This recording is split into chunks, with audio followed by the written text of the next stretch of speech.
Muy bien, Augusto, ¿cómo estás tú? Qué gusto nuevamente estar compartiendo con ustedes. Qué placer, qué gusto y qué honor. Es un placer para nosotros, el honor también es nuestro y te agradecemos por el tiempo y por la generosidad de siempre de poder dialogar un momento en 360.travel para hablar de un tema que nos gusta a todos, a quien no le gusta la gastronomía, a quien no le gusta la gastronomía, pero siempre y en este último tiempo es como que la comunicación también ha empezado a ir de la mano para que esto termine siendo otro canal importante en el turismo, ¿no? Tienes toda la razón. Fíjate que hay algo bien interesante y es que siempre las personas hemos comido y hemos bebido, pero tal vez no se había identificado que eso es un mundo de negocios muy interesante si se vincula este comer y beber con un sentido identitario, por ejemplo, Claro. dando un espectro muy interesante para poder incorporar este comer y beber como un prestador de servicios de la cadena o del ecosistema del turismo, más que un proveedor. Entonces surge una gastronomía con múltiples potencialidades que toma la comunicación, que hacemos como tú, como yo, como Gustavo, eh, en que, en que le damos una vitrina a esto que está sucediendo históricamente y lo ponemos en valor hoy día. Es importante también, Dalma, lo que acabas de recalcar, pero desde tu experiencia me gustaría saber si el análisis que haces es el mismo que por ahí podemos llegar a hacer nosotros. Me parece que desde la pandemia a este tiempo la información, la comunicación ha ido creciendo y se le ha dado una importancia que quizás antes no tenía tanto, ¿no?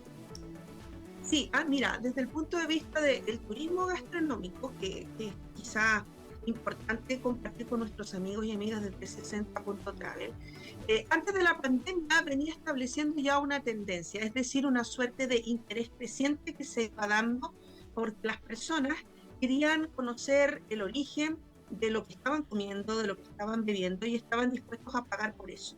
Y eso muy en la consecuencia del tema de la agenda de sostenibilidad, ¿no? Que hoy día también está presente dentro de los planes de acción de muchos de los destinos internacionales, dentro de los cuales se encuentran Argentina, se encuentra también Chile. Y fíjate que con la pandemia lo que se produjo en este aislamiento forzado que tuvimos fue conectarnos nuevamente con nuestras raíces y con la cocina. O sea, tuvimos que cocinar o bien en su defecto, comprar cuando ya se podía, ¿cierto? Comida que nos iban a dejar a casa. Y Claro. se abrió un espacio también ahí con la comida de las cocinas de las nubes, de estas cocinas fantasmas, y con marcas que proliferaron. En esa línea, después de la pandemia, nos encontramos con una conducta que antes que tenía esta tendencia, hoy día establece una exigencia. Entonces se activó una demanda de, sobre todo las personas más jóvenes. Eso es importante porque en general hay que recordar que después de la pandemia, Augusto, lo que pasó fue que los más jóvenes salieron primero de los que ya tenían una mayor edad por una situación cierta vinculada con la inocuidad de las vacunas, del perfil de riesgo por el COVID.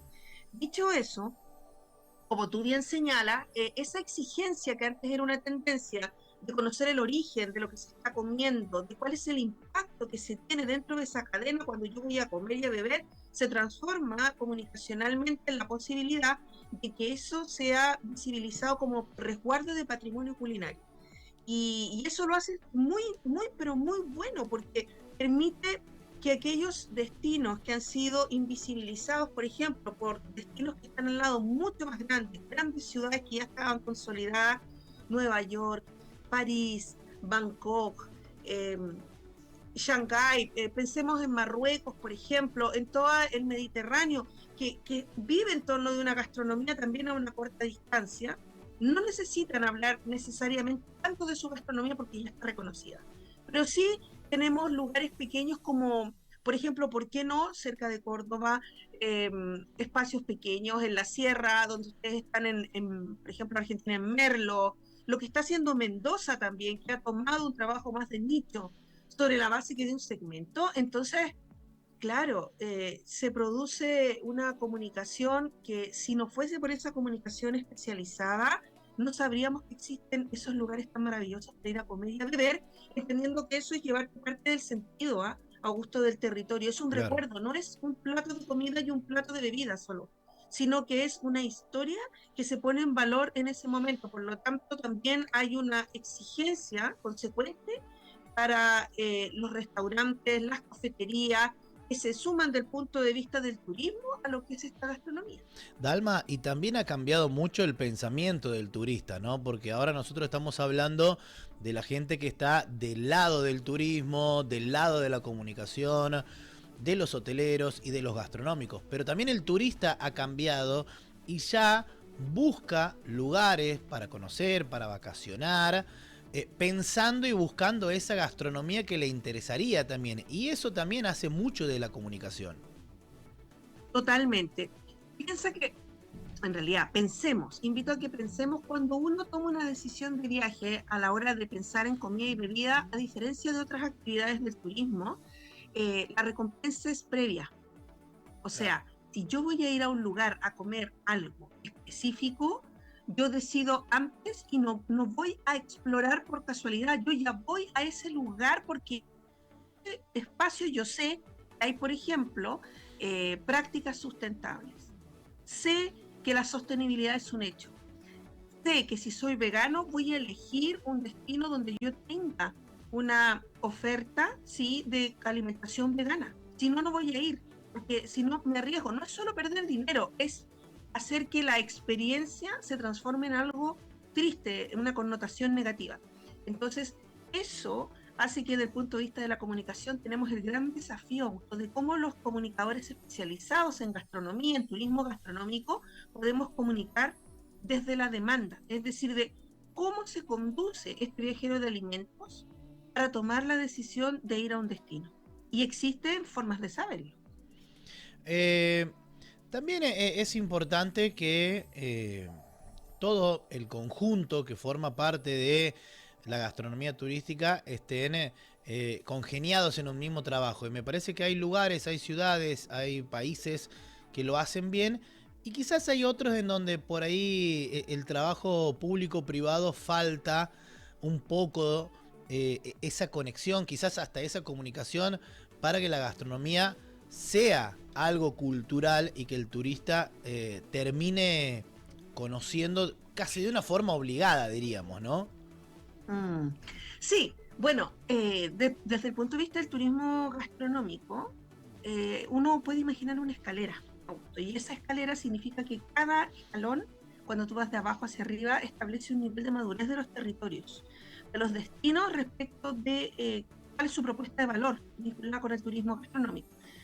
Pensemos que el turismo gastronómico es el acto de vivir una parte del sentido de un destino o de un lugar a través de su comida y de su bebida.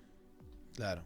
Los, por lo tanto, aunque yo esté a una pequeña distancia de donde resido, igual yo puedo vivir una experiencia de turismo gastronómico, ¿sí? Entonces, a veces la evaluación que nosotros hacemos o las expectativas que tenemos respecto de un destino no están cifradas en los escalones que determinan esta escalera. Es decir, están cifradas en lo que yo ubico, conozco, googleo, y por eso la comunicación es tan importante, porque nosotros tenemos la responsabilidad de ser claros, precisos y de conocer estas experiencias para poder hablar de ellas con, insisto, con mucha responsabilidad. Y de acuerdo, insisto también, reitero, a cómo se conduce el viajero de alimentos para tomar la decisión de ir a un destino o no. Por lo Exacto. tanto, no es lo mismo hablarle a una persona que demanda que haya un esfuerzo de sostenibilidad, sustentabilidad en un destino, que hablarle a aquellas personas que valoran una cocina internacional donde el montaje más gourmetizado es lo relevante. Sin embargo, a nivel internacional, lo que tenemos desde antes de la pandemia se ha mantenido fuertemente, es que hoy en un ranking que ha creado la Asociación Mundial de Turismo Gastronómico, World Food Travel Association, de la cual yo formo parte, afortunada y virtuosamente, Augusto, es que lo gourmet está en un lugar que ya no es prioritario. Las personas buscan expresiones culinarias auténticas, sin dejar de lado, por supuesto, que haya un montaje que establezca la dignidad clara de un territorio, la limpieza, elementos básicos, necesidades de seguridad.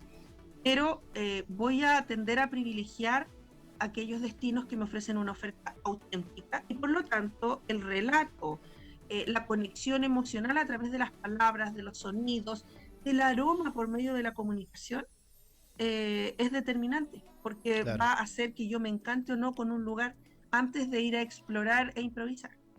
Dalma, siempre es un placer poder tenerte, poder disfrutarte unos minutos, mucho más si es hablar de gastronomía, ¿no? Claramente, no me va a quedar otra opción, me estás obligando a tener que ir a Chile a buscar a mi amiga Dalma para poder disfrutar de esa gastronomía que tiene ese país tan pero tan hermoso. Te agradecemos por el tiempo y por la generosidad de siempre, ¿eh?